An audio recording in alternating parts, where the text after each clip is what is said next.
원장님 여자는 몇 살까지 잠자리를 할 수 있을까요?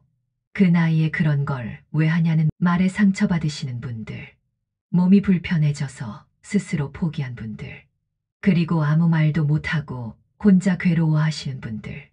얼마 전 진료실에 오신 72세 이정희 어르신도 입을 떼기까지 무려 10분이 걸리셨습니다. 원장님, 솔직히 말씀드려도 될까요? 요즘 너무 외롭습니다. 남편이랑 같이 있는데도 자꾸 멀어진 느낌이에요. 그런데 친구들한테 말하면 그 나이에 무슨 그런 고민을 하냐고 다들 웃어요. 제가 이상한 걸까요? 그건 전혀 이상한 게 아닙니다. 나이가 들면 여성들은 더 이상 성적, 욕구를 느끼지 않는다고 생각하는 경우가 많습니다. 외롭다는 감정은 사랑받고 싶다는 마음의 다른 표현입니다. 나이 들었다고 성생활이 없어도 된다는 법은 없습니다. 누군가의 손길이 그리울 수도 있고, 한마디 따뜻한 말에 눈물이 날 수도 있는 나이. 그게 바로 지금입니다. 하지만 우리는 오랫동안 여성은 나이 들면 성욕도 감각도 사라진다는 오해와 편견 속에서 살아왔습니다. 그 결과 수많은 분들이 건강하게 관계를 이어갈 수 있는 기회를 놓치고 계십니다. 그래서 저는 오늘 이 영상을 통해 아주 중요한 진실을 나누려 합니다. 이 영상으로 인해 여성의 성생활 연령에 대한 잘못된 인식을 바로잡고 나이가 들어도 부부 관계를 건강하게 유지할 수 있는 실질적인 방법들을 알게 되실 겁니다. 그리고 당신의 삶은 이제 포기가 아닌 회복으로 바뀌게 됩니다. 나이 들어도 괜찮다가 아니라 나이 들수록 더 깊어진다는 걸 몸과 마음으로 느끼게 되실 겁니다. 이건 결코 남의 이야기가 아니라 바로 당신의 이야기일 수 있습니다. 그럼 본격적으로 이야기 나누기 전에 먼저 한 가지 부탁드립니다. 이 영상이 도움이 될 것 같다면 좋아요와 구독 버튼을 눌러주세요. 지금부터 여성의 성생활에 숨겨진 중요한 진실들을 차근차근 말씀드리겠습니다. 저는 66세 산부인과 전문의 정아유입니다. 여러분, 성욕은 나이 들면 사라지는 걸까요? 아닙니다. 이정희 어르신처럼 말하진 않아도 속으로는 이렇게 생각하는 분들 많으시죠. 나는 이제 늙었고 욕구 같은 건 사라졌어. 이런 생각 자체가 부끄러운 거야. 하지만 정말 그럴까요? 여성의 성욕은 나이가 들면서 사라지는 것이 아니라 숨게 되는 것입니다. 제가 산부인과 진료실에서 늘 느끼는 건 많은 시니어 여성들이 욕구 자체는 느끼고 있지만 그걸 말하지 못한 채 이 나이에 그런 생각을 하며 스스로를 억누른다는 겁니다. 하지만 과학은 분명히 말합니다. 성욕은 인간의 기본적인 생리적 욕구입니다. 식욕, 수면욕처럼 생존과 연결된 본능이며 폐경이 되었다고 해서 그 감각이 없어지는 게 아닙니다. 물론 폐경 이후 여성 호르몬인 에스트로겐이 급격히 감소하면서 질 점막이 얇아지고 윤활이 잘 되지 않으며 민감도도 낮아지는 건 사실입니다. 하지만 이건 몸의 기능이 약해졌다는 것이지 욕구 자체가 없어진다는 뜻은 아닙니다.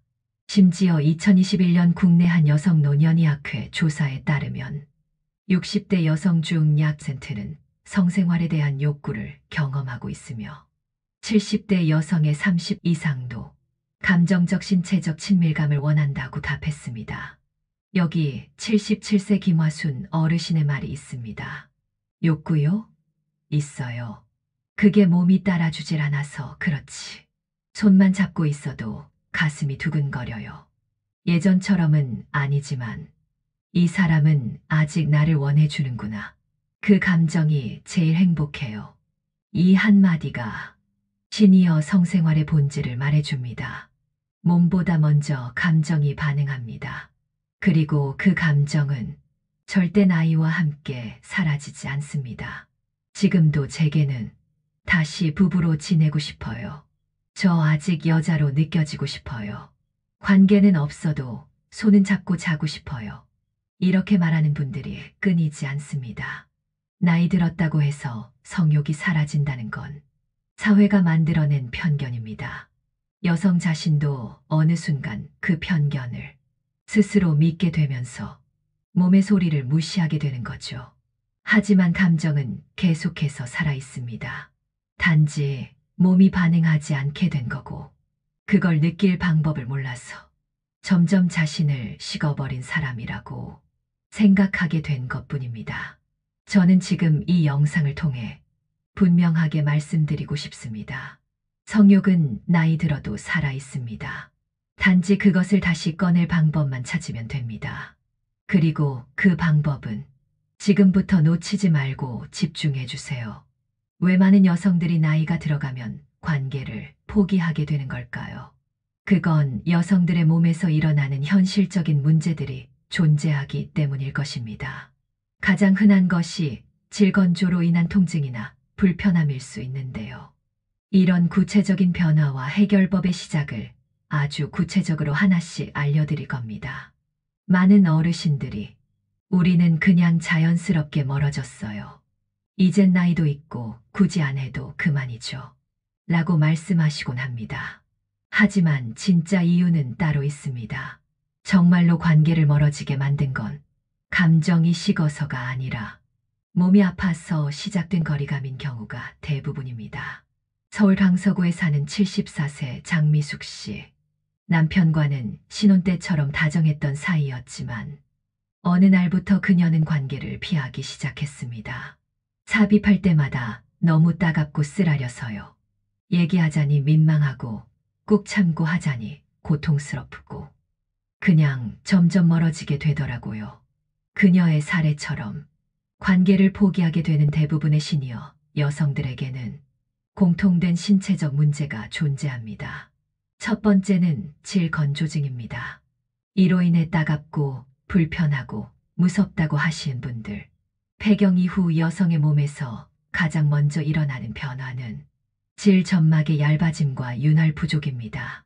예전에는 자연스럽게 분비되던 윤활액이 줄어들면서 삽입 시 통증, 따가움, 찢어지는 느낌이 발생합니다. 이러한 통증은 한 번의 경험만으로도 다시는 하고 싶지 않다는 강한 부정적 기억을 남깁니다. 그리고 그 기억은 성생활 자체를 두려운 것으로 인식시키는 트리거가 됩니다. 통증이 두려움으로 회피로 결국엔 단절로 이어지게 되는 이 고리가 생기면 감정이 식지 않았더라도 관계는 자연스럽게 멀어집니다. 두 번째는 골반 근육의 약화입니다. 나이가 들어감에 따라 조이던 힘도 사라지고 민감도도 둔해지기 마련입니다. 또 한 가지는 골반저근의 약화입니다. 이 근육은 관계 중 중요한 반응과 감각을 느끼게 해주는 핵심 부위인데요. 나이가 들면 사용 빈도도 줄고 출산 후 회복이 부족했던 분들은 더 빠르게 약화됩니다. 그 결과 민감도가 떨어지고 오르가즘까지 도달하기 어려워지며 흥분 상태를 유지하기도 힘들어집니다. 하고 싶은 마음은 있는데 몸이 반응하지 않아서 점점 자신감이 떨어지고 결국은 스스로 이제 그만해야지라고 선을 그어버리는 상황이 생기는 겁니다. 세 번째는 방광요도 불편, 관계 후 잦은 감염으로 질 주변 조직이 약해지면서 요도와 방광도 민감해집니다. 그로 인해 관계 후 소변을 볼 때 따가움, 요로 감염, 방광염 등의 문제가 자주 발생하죠. 인천 연수구에 사는 69세 이선옥 씨는 이런 말씀을 하셨어요. 관계 한 번 하고 나면 다음 날 꼭 병원 가야 했어요. 그러니 점점 겁이 나고 아예 포기하게 되더라고요. 이처럼 관계를 어렵게 만드는 건 성욕이 없어서가 아니라 몸의 변화에 대한 준비 부족 때문입니다. 문제는 이런 변화들이 대부분 부끄러움이라는 감정 뒤에 숨어 있다는 겁니다. 그러다 보니 말도 못하고 그냥 스스로 단절을 선택하게 되는 거죠. 하지만 이건 충분히 관리할 수 있는 문제들입니다. 지금 이 순간에도 그냥 나이 들어서 그래 하며 모든 걸 포기하신 분들이 계시겠지만 몸의 신호를 이해하고 조금만 도와주면 충분히 다시 회복할 수 있다는 사실. 이제 그 방법들을 하나씩 말씀드리겠습니다. 앞에서 보셨듯이 많은 분들이 건조함과 통증, 민감도 저하로 인해 관계를 포기하게 됩니다. 하지만 좋은 소식은 이런 문제들은 결코 끝이 아니라는 점입니다. 그냥 참고 견디는 게 아니라 병원에 가야만 해결되는 것도 아니라 지금 집에서 당장 시작할 수 있는 방법으로도 몸은 서서히 회복할 수 있습니다. 첫 번째, 질건조증은 수용성 윤활제로 따끔함과 통증, 간단하게 끝나는 경우가 많습니다. 윤활제 써봤자 뭐가 달라져요? 이 질문 정말 많이 듣습니다. 그런데요, 정확히 알고 쓰면 정말 다릅니다. 반드시 수용성 제품을 사용해야 하며 무향료, 무알콜처럼 향료가 포함되지 않은 순한 성분의 제품을 선택하시는 것이 좋습니다. 관계를 시작하기 약 10분 전 미리 충분히 도포해 주는 것이 좋습니다. 이 세 가지만 꼭 기억하면 됩니다. 서울 노원구에 사는 71세 이정선 씨는 남편과의 관계를 6년 넘게 끊고 계셨습니다. 통증이 너무 심해서 두려웠다고 하셨죠. 그런데 제가 윤활제 사용법만 안내해 드렸는데 다음 달 진료 때 웃으면서 오셨어요. 원장님, 이제야 알겠어요. 이렇게 간단한 걸 몰랐어. 6년을 포기했었네요. 많은 경우 윤활제 하나만으로도 관계의 질은 완전히 달라집니다. 두 번째, 케겔 운동입니다. 단 10분이면 몸이 다시 반응합니다. 관계할 때 가장 중요한 건 골반저근입니다. 이 근육이 약해지면 감각이 둔해지고 조이던 힘도 사라지며 자신감도 점점 낮아지게 되죠. 이걸 되살리는 가장 확실한 방법이 바로 케겔 운동입니다.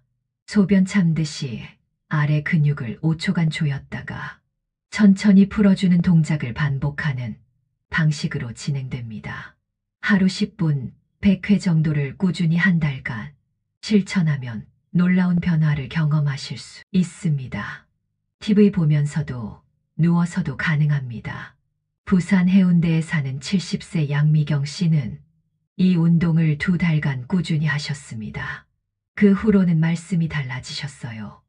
예전엔 아무 감각도 없었는데 요즘은 손만 잡아도 몸이 반응해요.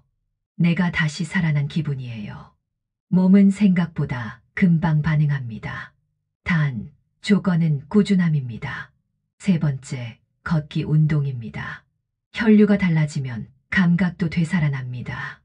성감각은 단지 성기의 문제가 아닙니다. 온몸의 혈류 흐름과 연결돼 있죠. 특히 나이 들수록 혈액순환이 약해지면 성적인 자극도 둔감해집니다. 가장 손쉬우면서도 강력한 해결책은 걷기입니다.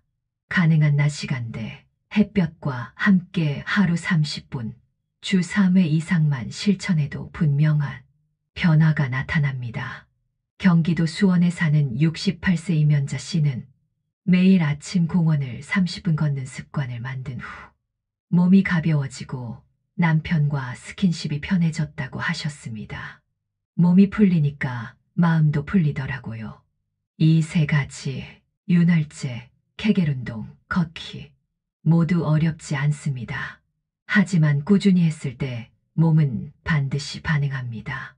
저는 수십 년간 수많은 어르신들과 이 과정을 함께 해왔고 다시 웃게 되는 순간을 수없이 목격했습니다.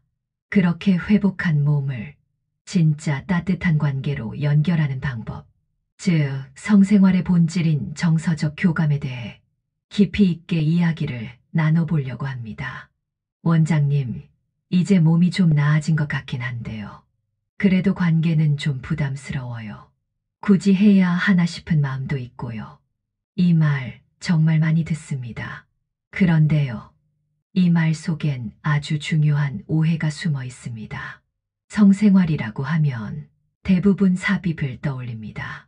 하지만 진짜 성생활은 삽입이 아니라 교감입니다.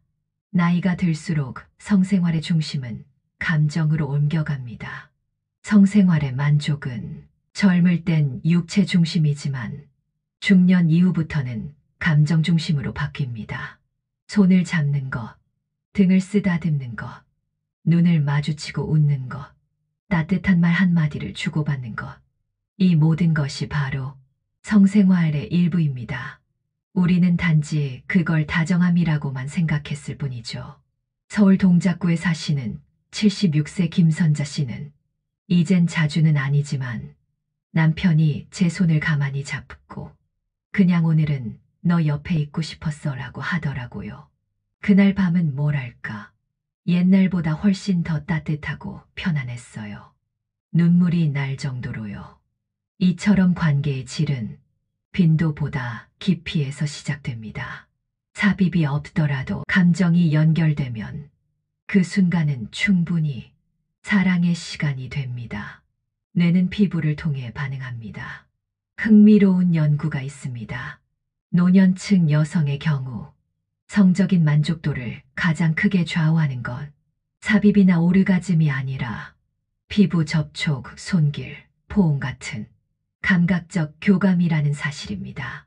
신경과학적으로도 피부가 자극받을 때 옥시토신이라는 친밀감 호르몬이 분비되는데 이 호르몬은 불안감 완화, 감정적 안정, 신체적 흥분 촉진에 결정적 역할을 합니다. 꼭 성행위를 하지 않아도 따뜻한 손길 하나로도 충분히 몸과 마음이 반응한다는 뜻입니다. 이젠 서로에게 이렇게 물어보세요. 어떤 게 편해? 내가 어떻게 해주면 좋아? 그냥 안아줘도 될까? 이런 말이 어색하시다고요? 그런데 이 말 한마디가 20년, 30년을 함께 살아온 부부 사이에 서운함과 침묵을 풀 수 있습니다. 진짜 만족은 몸보다 마음에서 먼저 옵니다. 경남 창원에 사시는 78세 조명자 씨는 요즘은 그냥 남편과 나란히 누웠어. 음악을 틀어놓고 서로 손을 잡고 있어요. 웃고 얘기하고 그 시간이 하루 중 가장 평화롭고 행복해요. 이상하게 몸도 따뜻해지더라고요. 성생활은 단지 육체적인 행위에 그치지 않습니다. 그것은 감정 존중 대화, 그리고 서로에 대한 이해로 이루어진 복합적인 연결입니다. 성생활의 본질은 삽입이 아니라 연결입니다. 정서적 만족이 오히려 더 깊은 성적 만족감을 만듭니다. 피부와 손길, 감정 교류만으로도 뇌는 충분히 반응합니다. 어떻게 지내? 어디 아파? 힘들진 않아? 이런 작은 말이 관계의 온도를 바꿉니다. 많은 분들이 이렇게 말씀하세요. 같이 산 지 40년이 넘었는데 굳이 말을 해야 하나? 다 알지, 서로. 하지만 아닙니다. 나이가 들수록 말하지 않아도 통한다는 착각이 오히려 위험합니다. 성생활뿐 아니라 정서적 연결도 소통하지 않으면 끊어집니다. 부부 대화가 어색한 이유? 너무 오랫동안 하지 않았기 때문입니다. 60대 이후 부부들은 자녀, 생계, 일상에 파묻혀 서로에게 감정 표현을 거의 하지 않고 살아온 경우가 많습니다. 그러다 보니 이 얘기를 꺼내면 어색할까? 괜히 민망한 분위기 되면 어쩌지? 이런 걱정에 입을 닫게 되죠.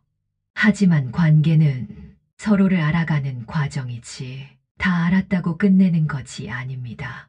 광주 북구에 사시는 75세 이경자 씨는 남편한테 처음으로 당신 손이 좋아라고 말했더니 눈이 동그래지면서 나도 내 손이 제일 따뜻해 그러더라고요. 그날 이후 말이 다시 트이기 시작했어요. 이렇게 말해보세요. 실제로 많은 어르신들이 저한테 이렇게 묻습니다. 원장님, 근데 뭐라고 말을 시작해야 하죠? 그래서 저는 딱 3가지 문장을 알려드립니다. 정서적 대화 루틴 만들기입니다.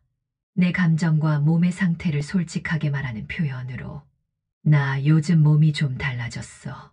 상대의 감정과 반응을 존중하는 질문으로는 당신은 어떤 게 좋아? 욕구보다 교감을 요청하는 방식으로는 그냥 오늘은 안아만 줘도 될까? 이 세 문장만 익혀도 대화의 분위기는 확 달라집니다. 대화는 반복할수록 쉬워집니다. 처음엔 어색해도 자주 꺼내는 말은 습관이 되고 일상이 됩니다. 하루에 한 번씩 당신 오늘 어땠어? 손을 잡고 피곤하지는 않아? 우리 요즘 좀 가까워진 것 같지 않아? 이런 일상 속 짧은 대화들이 성생활의 감정적 토대를 만들어줍니다. 오랜 침묵은 관계를 단절시킵니다. 부부 사이라도 정서적 감정은 말로 표현해야 전달됩니다. 대화는 감정의 윤활제이자 친밀감의 시작입니다. 처음엔 어색해도 하루 한 문장부터 시작하세요. 그리고 그 말이 쌓이면 관계는 다시 따뜻해질 수 있습니다. 사실 이 영상의 끝까지 함께 해주신 분이라면 이미 알고 계실 겁니다. 나이 들었다고 해서 사랑받고 싶은 마음까지 사라지는 건 아니구나. 지금부터라도 다시 시작할 수 있겠구나. 그렇습니다. 성생활은 단순한 행위가 아닙니다. 존재를 확인받고 서로를 다시 만나는 깊은 연결의 시간입니다. 하지만 우리는 너무 오랫동안 그 나이에 무슨 창피해서 말도 못하겠어. 이젠 다 끝났다고 생각했지. 이런 말들 속에 갇혀 있었습니다. 그런데 지금 당신은 이 영상을 통해 그 벽을 스스로 넘어오셨습니다. 몸의 변화가 당연하다는 사실, 통증과 불편함은 관리할 수 있다는 희망, 성생활의 본질은 삽입이 아니라 교감이라는 전환, 그리고 가장 중요한 것, 말하는 용기, 표현하는 따뜻함, 이 모든 걸 당신은 이미 받아들이고 계신 겁니다. 이제 남은 건 단 한 가지입니다. 오늘부터 단 1분이라도 좋습니다. 내 몸을 느껴보는 시간, 배우자의 손을 가만히 잡아보는 순간, 마음을 묻는 짧은 한마디, 괜찮아? 피곤하지는 않아? 그냥 오늘은 옆에 있고 싶었어. 그 말 하나가 관계의 온도를 바꾸고 지금껏 미뤄뒀던 감정의 문을 다시 열어줄 수 있습니다. 경북 안동에 사시는 80세 박정숙 씨는 그냥 손만 잡고 누웠을 뿐인데 마음이 이상하게 편안해지더라고요. 아, 나 아직 살아있구나. 누군가에게 소중한 사람이구나. 처음으로 그런 생각이 들었어요. 그렇습니다. 우리는 여전히 살아있고 느낄 수 있으며 사랑할 수 있는 존재입니다. 그걸 잊지 마세요. 오늘 이 영상이 당신께 작은 용기를 드렸다면 다른 분에게도 이 따뜻함이 닿을 수 있도록 좋아요와 구독, 공유로 응원해 주세요. 지금 구독해 주시면 앞으로도 당신의 몸과 마음을 돌볼 수 있는 진짜 정보와 따뜻한 조언을 놓치지 않고 함께 하실 수 있습니다. 그리고 댓글로 지금 느끼신 마음을 적어주세요. 그 한 줄이 또 다른 누군가의 위로가 될 수 있습니다. 마지막으로 제가 진료실에서 가장 많이 드리는 말로 마무리하겠습니다. 늦었다고 생각되는 그 순간이 당신의 삶을 다시 시작할 가장 빠른 타이밍입니다. 지금 이 순간부터 당신은 절대 늦지 않았습니다. 감사합니다. 다음 이야기에서 또 뵐게요. 항상 건강하시고 행복하세요.